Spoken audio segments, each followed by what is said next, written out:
السلام علیکم ورحمۃ اللہ وبرکاتہ۔ وعلیکم السلام ورحمۃ اللہ وبرکاتہ۔ آپ کا کیا نام ہے احمد عمران شیخ۔ اور آپ کا کیا نام ہے؟ محمود عمران شیخ۔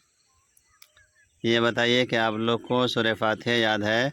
جی جی جی، سورہ فاتحہ ہر نماز میں پڑھی جاتی ہے، یعنی ہر نماز کے ہر رکعت میں سورہ فاتحہ پڑھی جاتی ہے، جی تو اس لیے سورہ فاتحہ یاد ہونا ضروری ہے، ٹھیک ہے؟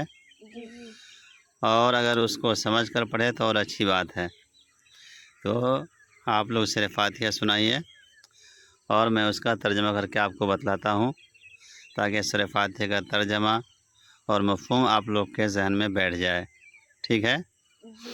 تو ترجمہ میں آج بتلا دیتا ہوں اور آپ لوگ اس ترجمہ کو رٹ کے خوب بہترین سے یاد کر لیجیے گا اور پھر اس کے بعد سنا دیجیے گا، ٹھیک ہے؟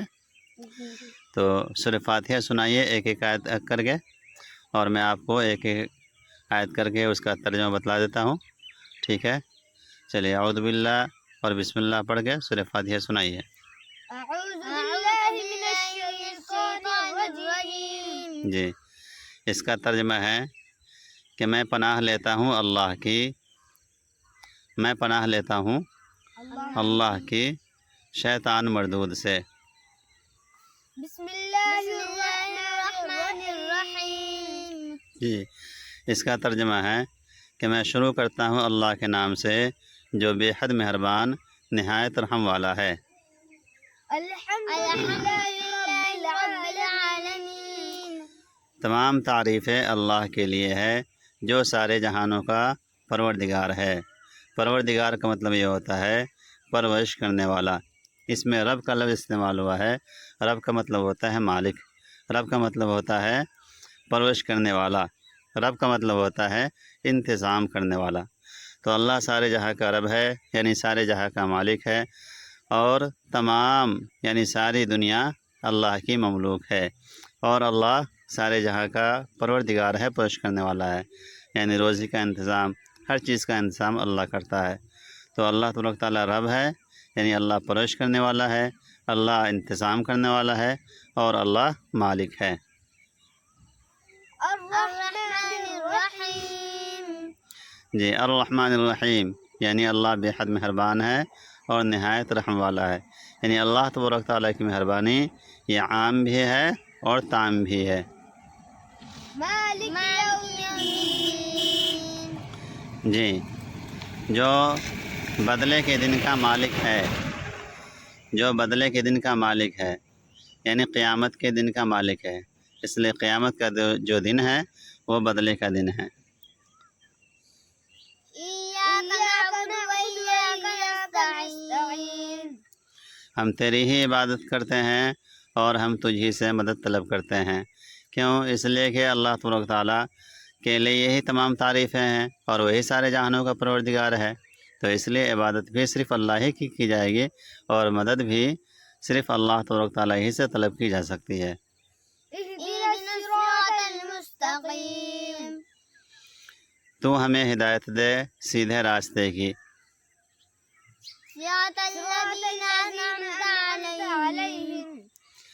راستہ ان لوگوں کا جن پر تو نے انعام کیا۔ تو دیکھیں یہاں جو صراط الذین انعمت علیہم آیا کہ اللہ تبارک تعالیٰ سے ہم ہدایت مانگ رہے ہیں کہ ان لوگوں کے راستے کی طرف ہدایت دے جن پر اللہ نے انعام کیا ہے۔ تو یہ چار طرح کے لوگ ہیں اور گروپ ہیں جن پر اللہ تبارک تعالیٰ کا انعام ہوا ہے۔ اللہ تبارک تعالیٰ نے فرمایا اولئک الذین انعم اللہ علیہم من النبیین والصدیقین والشہداء والصالحین۔ نبیین، صدیقین، شہداء اور صالحین ان سے مراد ہے۔ مطلب یہ ہے کہ اللہ تو ہمیں ہدایت دے نبیین، صدیقین، شہداء اور صالحین کی۔ صراط الذین انعمت علیہم غیر المغضوب علیہم ولا الضالین۔ نہ کہ ان لوگوں کے راستہ کی طرف جن پر غضب نازل کیا گیا، اور نہ ان لوگوں کے راستہ کی طرف جو گمراہ ہو گئے۔ یعنی اس آیت کریمہ کے اندر ان لوگوں کے راستے سے پناہ چاہی جا رہی ہے جن پر اللہ تبارک تعالیٰ کا غضب نازل ہوا ہے غصہ نازل ہوا ہے۔ کیوں؟ جاننے کے باوجود اگر آدمی انجان بنتا ہے تو اللہ تبارک تعالیٰ کا اس پر غضب نازل ہوتا ہے۔ اسی طرح سے گمراہ جو ہو گئے یعنی اللہ کے راستے سے بھٹک گئے، یعنی انجانے میں بھٹک گئے، تو ان کے راستے سے بھی اس آیت کریمہ کے اندر پناہ طلب کی گئی ہے۔ تو اس آیت کا خلاصہ یہ ہوا کہ تمام تعریفیں یہ اللہ کے لیے ہے، اور جو تمام تعریف کا مستحق ہوتا ہے اور جن کے لیے تمام تعریفیں ہے وہی مستحق عبادت اور وہی مستحق اعانت ہے۔ اس لیے مدد بھی اللہ سے طلب کی جائے گی اور عبادت بھی صرف اللہ کی جائے گی۔ پھر اس کے بعد اس آیت کے اندر بندہ اللہ تبارک تعالیٰ سے ہدایت کی توفیق اور دعا مانگتا ہے۔ تو اس میں دو چیزیں ہیں، فرمایا کہ ہدایت دے سیدھے راستے کی۔ تو دیکھیے، ایک تو وہ بندہ ہے جس کو ہدایت ہے ہی نہیں، اور ایک وہ بندہ ہے جس کو ہدایت ہے۔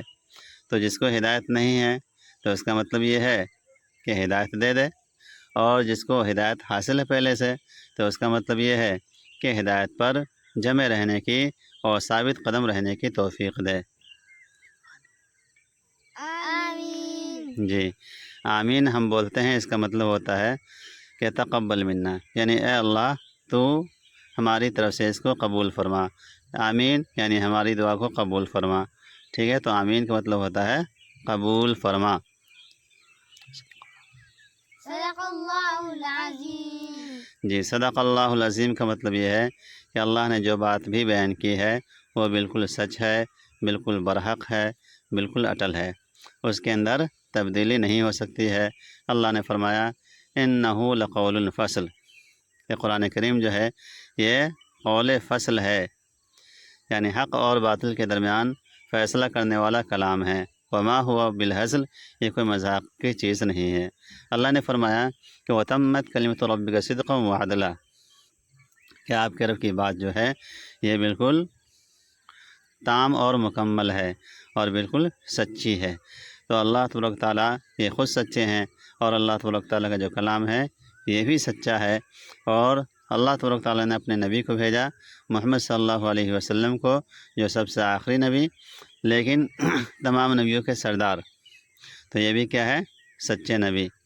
جتنے بھی نبی ہوتے ہیں، جتنے بھی انبیاء ہوتے ہیں، وہ سب سچے ہوتے ہیں، ٹھیک ہے؟ تو اللہ تبارک تعالیٰ خود سچے ہیں، ان کا کلام سچا ہے، اور سچوں کے ذریعے سے یہ کلام ہم تک پہنچا ہے۔ اللہ تبارک تعالیٰ ہم لوگوں کو قرآن کریم پر عمل کرنے کی توفیق عطا فرمائے۔ آمین آمین۔